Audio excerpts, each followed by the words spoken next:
Coup de frein des pays émergents, reprise dans les pays avancés, mouvement de reflux des capitaux du Sud vers le Nord. Tous ces signaux ne reflètent pas un simple déphasage conjoncturel, mais consacrent le retour des pays avancés. Car que voit-on aujourd'hui? D'abord, la réaffirmation du leadership américain sur l'économie mondiale. Une Amérique qui a mis de façon déterminée le cap sur la restauration de sa compétitivité industrielle, en jouant sur tous les leviers à sa disposition. Exploitation des gaz de schiste pour faire baisser le coût de l'énergie et abaisser les coûts de production. Relocalisation dans les États du Sud pour bénéficier des bas salaires, ce qui va de pair avec la volonté d'un nombre croissant de multinationales de raccourcir leur chaîne de valeur. Sans oublier l'arme du change pour renforcer ses positions. Et le bilan est là. 1. La croissance est renforcée et le PIB évolue désormais sur un rythme annualisé proche, voire supérieur à 3% selon les trimestres. 2. Ce retour de la croissance, fait remarquable, va de pair avec l'allègement du déficit courant. Un déficit courant qui représente désormais moins de 2% du PIB. Ce n'était plus arrivé depuis le troisième trimestre 1997.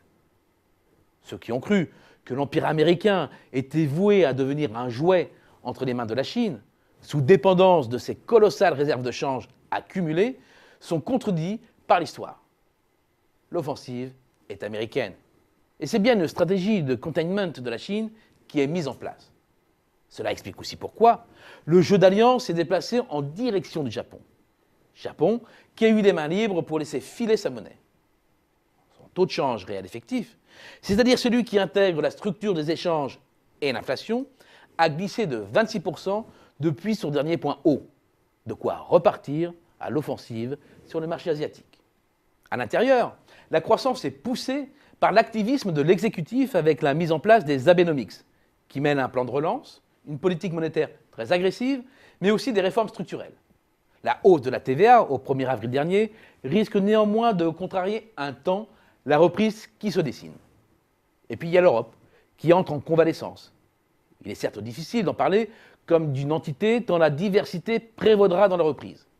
Le pôle germanique s'est déjà largement redressé, exploitant toujours plus les faibles coûts de son hinterland à l'est de l'Europe et en étendant maintenant son économie de bazar au sud de l'Europe.